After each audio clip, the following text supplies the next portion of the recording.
ഇന്ന് നമുക്ക് നല്ല ഒരു ചൂര കിട്ടിയിട്ടുണ്ട് കേട്ടോ. കേരച്ചൂരയല്ല, സാധാ നമ്മുടെ നെയ്മീൻ ചൂരയാണ്. അപ്പോൾ അത് കണ്ടിട്ട് നമുക്ക് നല്ല അടിപൊളി ഒരു ഫ്രൈ ഉണ്ടാക്കാമെന്ന് കരുതി. അപ്പം നമുക്ക് നമ്മുടെ ഫ്രൈ ആണ് നമ്മളിന്ന് ചെയ്യുന്നത്. ഇന്നത്തെ റെസിപ്പി നല്ല ഒന്നാം തരം ചൂര ഫ്രൈ ആണ്. അപ്പോൾ അതേ ചൂര ഞാൻ നന്നായിട്ട് വൃത്തിയാക്കി ഇതുപോലുള്ള പീസസ് ആക്കി മുറിച്ച് വെച്ചിട്ടുണ്ട്. അപ്പോൾ വറുക്കുന്നതിന് മുന്നേ നമ്മൾ എന്താ ചെയ്യുക, കഴുകി വൃത്തിയാക്കിയിട്ട് മസാലകളൊക്കെ പുരട്ടി വെക്കത്തില്ലേ. അപ്പോൾ ഇതിലേക്ക് നമുക്ക് ആവശ്യത്തിനുള്ള പൊടികൾ ചേർത്ത് കൊടുക്കാം. അപ്പോൾ ഫിഷ് ഫ്രൈക്ക് ആദ്യം വേണ്ടത് മുളക് പൊടിയാണ്. നമ്മൾ എത്ര മീനാണോ നമ്മൾ എടുത്തിട്ടുള്ളത് അതിനനുസരിച്ചിട്ട് മുളക് പൊടി ചേർത്ത് കൊടുക്കാം. ഞാനിപ്പോൾ ഒരു 1.5 ടീസ്പൂൺ മുളക് പൊടിയാണ് ചേർക്കുന്നത്. പിന്നെ വേണ്ടത് മഞ്ഞൾപ്പൊടിയാണ്. അതൊരു 1/2 ടീസ്പൂണോളം ചേർത്ത് കൊടുക്കാം. ഇനി ഒരല്പം, ഏകദേശം ഒരു 1/4 ടീസ്പൂൺ തികച്ച് വേണമെന്നില്ല, കുറച്ച് കുരുമുളക് പൊടിയാണ്, ബ്ലാക്ക് പെപ്പർ. അതിലേക്ക് ഒരു 1/4 ടീസ്പൂൺ വൈറ്റ് പെപ്പറാണ് കേട്ടോ. ഇത് വൈറ്റ് പെപ്പർ പൊടിയാണ്. ഈ ചില സമയത്ത് നമ്മൾ ഫ്രൈ ഒക്കെ ഉണ്ടാക്കുമ്പം ഇഞ്ചി വെളുത്തുള്ളിയൊക്കെ ചതച്ച് ചേർക്കാറുണ്ടല്ലോ, ഒരു പ്രത്യേക ടേസ്റ്റാണ്. പക്ഷേ അതിന് പകരം ഞാൻ ഇന്ന് ചേർക്കാൻ പോകുന്നത് നമ്മുടെ ജിഞ്ചർ ഗാർലിക് പൗഡറാണ്. നമുക്ക് കുറച്ച് ജിഞ്ചർ ഗാർലിക് പൗഡറും കൂടി ഇതിലേക്കൊന്ന് ചേർത്ത് കൊടുക്കാം. അല്പം മതി, ഒരുപാടായി പോകണ്ട. പിന്നെ ഒരു വെറൈറ്റിക്ക് വേണ്ടി ഞാൻ കുറച്ച് ഓർഗാനോയും കൂടി ഇതിലേക്ക് ഇടുവാണ്. നമുക്ക് മേടിക്കാൻ കിട്ടും കേട്ടോ ഈ സാധനം, നമ്മൾ പിസ്സയിലൊക്കെ ചേർക്കുന്ന സാധനമാണ്. നമുക്ക് കുറച്ച് ഓർഗാനോ കൂടി ഇതിലേക്ക് ഇട്ട് കൊടുക്കാം. നമ്മുടെ ഫ്രൈക്ക് ഒരു സ്പെഷ്യൽ ടേസ്റ്റ് കിട്ടട്ടെ. അടുത്തതായിട്ട് നമ്മുടെ മീൻ ആവശ്യത്തിനുള്ള ഉപ്പ് ചേർത്ത് കൊടുക്കാം. ഇത് ഞാൻ പിങ്ക് സോൾട്ടാണ് കേട്ടോ ചേർക്കുന്നത്. സാധാരണ ഐഡസ്റ്റ് സോൾട്ട് അല്ല, പിങ്ക് സോൾട്ടാണ്. അപ്പോൾ അത് സാധാരണക്കാളും കുറച്ച് കൂടുതൽ നമുക്ക് വേണം, അതാണ് ചേർക്കുന്നതെങ്കിൽ. അതിലേക്ക് ഒരല്പം വെളിച്ചെണ്ണ കൂടി ഒഴിച്ചിട്ട് നമുക്ക് നന്നായിട്ടൊന്ന് മിക്സ് ചെയ്തെടുക്കാം. വെളിച്ചെണ്ണ ഒഴിച്ച് കുഴയ്ക്കുമ്പം മസാലകളൊക്കെ മീനിൽ നന്നായിട്ടൊന്ന് പിടിച്ചിരിക്കും. അപ്പം മീൻ വറുക്കാൻ പോകാണല്ലോ, മീൻ വറുക്കുമ്പോൾ മീനിലേക്ക് മസാലകൾ നന്നായിട്ട് പിടിക്കണം. അപ്പം നമ്മൾ കൈ വെച്ച് തന്നെ നന്നായിട്ട് എല്ലാം കൂടി ഒന്ന് മിക്സ് ചെയ്ത് ആ മീനുകളിലേക്ക് ഒന്ന് പിടിപ്പിച്ചു കൊടുക്കുക. എല്ലാ പീസിലും നന്നായിട്ട് നമ്മുടെ മസാലയൊക്കെ പിടിക്കണം. എണ്ണ കുറവാണെങ്കിൽ ഒരല്പം കൂടി ചേർത്ത് കൊടുക്കാം കേട്ടോ. കാരണം ഡ്രൈ ആയിട്ട് നമുക്ക് മസാല തേച്ച് പിടിപ്പിച്ച മീന് പിടിക്കത്തില്ല.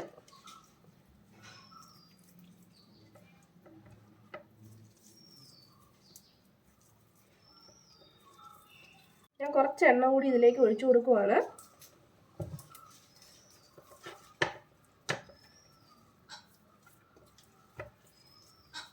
അപ്പോൾ ആവശ്യത്തിന് കുറേശ്ശെ എണ്ണ, ഒരുപാട് എണ്ണയൊന്നും വേണ്ട. ഈ മസാലയൊക്കെ നമ്മുടെ മീനിലോട്ടൊന്ന് പിടിക്കാൻ ആവശ്യത്തിനുള്ള എണ്ണ ഒഴിച്ചു കൊടുത്താൽ മതി.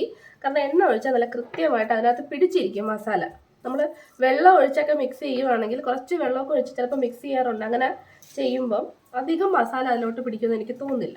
അപ്പോൾ വെളിച്ചെണ്ണ ആകുമ്പോൾ കുറച്ചുകൂടി ഒരു ടേസ്റ്റ് ഉണ്ടാവും നമ്മുടെ മീൻ. അപ്പം ഞാൻ ആവശ്യത്തിന് എണ്ണയൊക്കെ ഒഴിച്ചിട്ട് നമ്മുടെ മസാലയൊക്കെ നമ്മളെ മീനിലൊന്ന് പിടിപ്പിച്ച് വെച്ചിട്ടുണ്ട്. ഇനി ഉടനെ ഇത് വറുക്കരുത് കേട്ടോ. ഒരു 10 മിനിറ്റ് എങ്കിലും മിനിമം ഇതൊന്ന് റെസ്റ്റ് ചെയ്യാൻ വെക്കണം. അതിന് ശേഷം മാത്രമേ വറുത്തെടുക്കാൻ പാടുള്ളൂ. ഇനി നമുക്ക് മീനൊന്ന് വറുത്തെടുക്കാം. അതിന് വേണ്ടി ഒരു ഇരുമ്പേട്ടിയോ ഫ്രൈങ് പാനോ, നിങ്ങൾ ഏതിലാണ് മീൻ വറുക്കുന്നതെന്ന് വെച്ചാൽ ആ ഒരു പാത്രം എടുത്ത് വെക്കുക. ആവശ്യത്തിന് എണ്ണ ഒഴിച്ചു കൊടുക്കുക.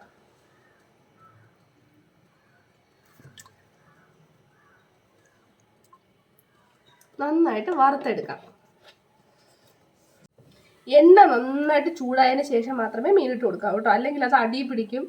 മസാലയൊക്കെ അതിനകത്ത് ഈ എണ്ണയിൽ തന്നെ വീണ് പോവും. അതുകൊണ്ട് നമ്മൾ അങ്ങനെ ചെയ്യാൻ പാടില്ല. എണ്ണ നന്നായിട്ട് ചൂടായിട്ട് മാത്രം മീൻ ഇട്ട് കൊടുക്കുക. മീൻ ഏകദേശം ഒരു 10-15 മിനിറ്റ് ആയിട്ടുണ്ട്. നന്നായിട്ട് അതിനകത്ത് മസാലയൊക്കെ പിടിച്ച് കാണും. അതിന് ശേഷം മാത്രമേ നമ്മൾ വറുക്കാൻ പാടുള്ളൂ. എണ്ണ നന്നായിട്ട് ചൂടായിട്ടുണ്ട്. ആദ്യമേ നമുക്ക് കുറച്ച് കറിവേപ്പില ഇട്ട് കൊടുക്കാം. മസാലയൊക്കെ മീനിലൊക്കെ ഒന്ന് പിടിച്ചിരിക്കാനും നല്ലൊരു മണത്തിനും വേണ്ടി കുറച്ച് കറിവേപ്പില.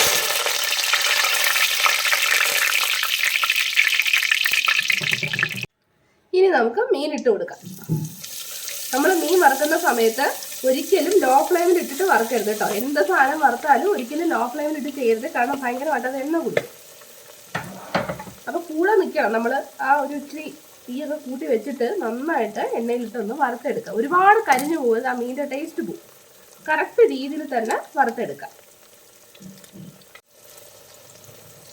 ഒരു വശം നന്നായിട്ട് മുരിഞ്ഞതിന് ശേഷം മാത്രം മീനൊന്ന് തിരിച്ചിട്ട് കൊടുക്കുക. ഒരുപാടിട്ടും കരിക്കരുത് കേട്ടോ, ആ മീനിൻ്റെ ടേസ്റ്റ് അങ്ങ് പോകും. നമുക്ക് ആ മീനിൻ്റെ ടേസ്റ്റ് അതുപോലെ കിട്ടണമെങ്കിൽ ഒരുപാട് നമ്മൾ കരിക്കാൻ പാടില്ല.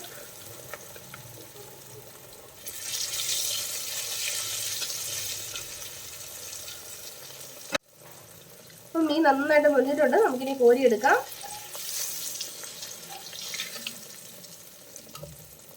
ഒരുപാടിട്ടും കഴിക്കാൻ പാടില്ല കേട്ടോ, നമ്മുടെ മീനിൻ്റെ ടേസ്റ്റ് പോകും. കറക്റ്റ് ഒരു രീതിയിൽ എടുക്കാം.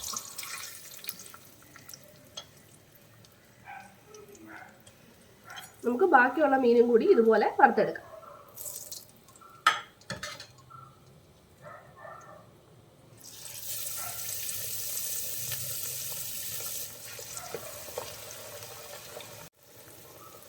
അപ്പം നമ്മുടെ ഈ മീൻ നന്നായിട്ട് മുരിഞ്ഞിട്ടുണ്ട്. ഇനി നമുക്ക് കോരിയെടുക്കാം.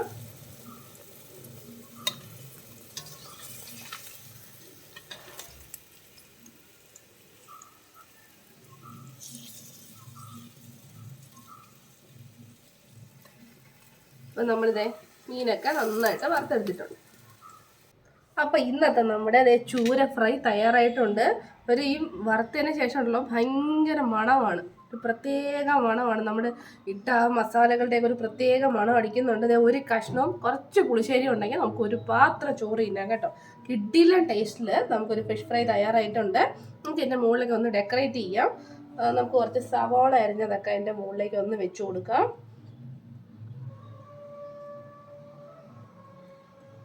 അതിൻ്റെ മുകളിലേക്ക് നമുക്ക് കുറച്ച് മല്ലിയില കൂടി ഇട്ട് കൊടുക്കാം. ഒരു ചന്തം ആയിക്കോട്ടെ, ഒരു പ്രത്യേക സ്മെല്ലൊക്കെ ആയിക്കോട്ടെ.